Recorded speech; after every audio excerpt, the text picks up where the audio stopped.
আমি পবিত্র আল কোরআনের কসম দিয়ে বলছি, যে ব্যক্তি দোয়াটি মাত্র একবার পাঠ করবে তার শরীরের 4 ভাগের 1 ভাগ জাহান্নাম থেকে মুক্ত হয়ে যাবে। সুবহানাল্লাহ। রাসূল বলেছেন, যে ব্যক্তি 4 বার পাঠ করবে তার পুরো শরীর জাহান্নাম থেকে মুক্ত হয়ে যাবে। সুবহানাল্লাহ। সুবহানাল্লাহ লিখে শেয়ার করে দিবেন, অসংখ্য মানুষ পাঠ করার সুযোগ পাবে ইনশাআল্লাহ। মহান আল্লাহ তাআলার প্রিয় দুটি বাক্য মন থেকে পাঠ করবেন, পাঠ শেষে সুবহানাল্লাহ লিখে শেয়ার করে দিবেন, অসংখ্য মানুষ পাঠ করবে ইনশাআল্লাহ।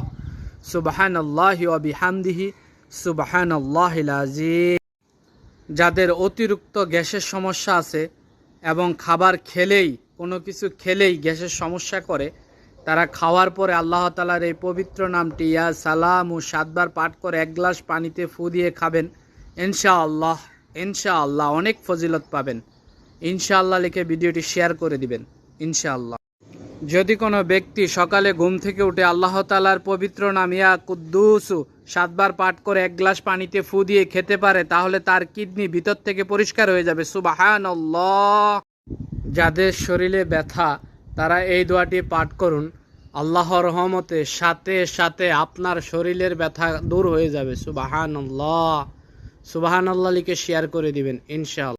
সব রকম চেষ্টা করে যখন ব্যর্থ হয়ে গেছেন, এই দোয়াটি বেশি বেশি পাঠ করুন, মহান আল্লাহ তাআলা আপনাকে সাহায্য করবে ইনশাআল্লাহ। ইনশাআল্লাহ লিখে শেয়ার করে দিবেন, অসংখ্য মানুষ আমল করার সুযোগ পাবে ইনশাআল্লাহ। ঘরে টাকা পয়সা ধন সম্পদ আসতেই থাকবে, এটি আল্লাহর নামের স্পেশাল আমল। নিয়মিত এই আমল করবেন বিছানায় শুয়ে শুয়ে ইনশাআল্লাহ লিখে শেয়ার করে দিবেন, অসংখ্য মানুষ আমল করার সুযোগ পাবে, আপনার অনেক সওয়াব হবে ইনশাআল্লাহ। যে ব্যক্তি নিজের মাথার উপর ডান হাত রেখে দোয়াগুলা মাত্র 3 বার পাঠ করবে, সাথে সাথে তার ভাগ্য খুলে যাবে। সুবহানাল্লাহ। শেয়ার করে দিবেন, অসংখ্য মানুষ আমল করার সুযোগ পাবে ইনশাআল্লাহ। রাব্বানা তাকাব্বাল মিন্না ইন্নাকা আনতাস সামিউল আলিম ওয়া তুব আলাইনা ইন্নাকা তাওয়াবুর রহিম।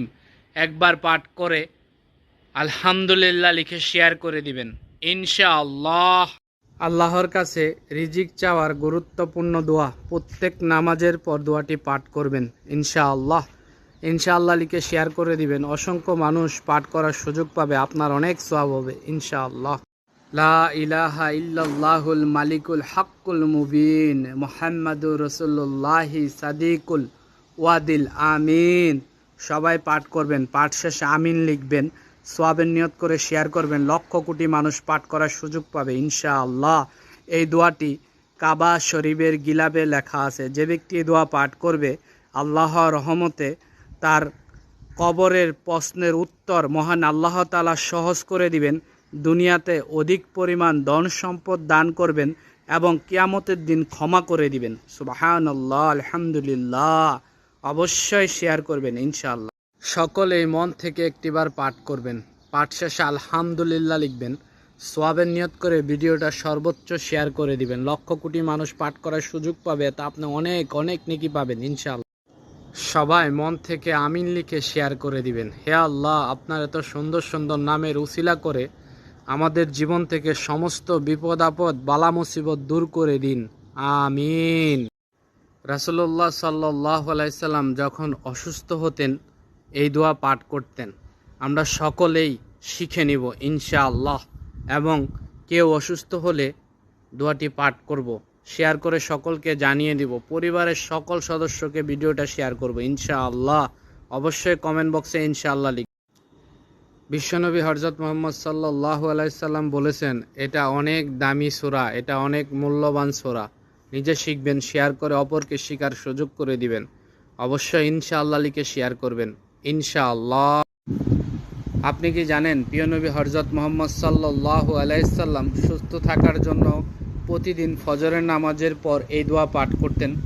আল্লাহুম্মা আফিনি ফি বাদানি, আল্লাহুম্মা আফিনি ফি শামই, আল্লাহুম্মা আফিনি ফি বিসারি, লা ইলাহা ইল্লা আনতা। অবশ্যই নিজে শিখবেন, শেয়ার করবেন, সবাইকে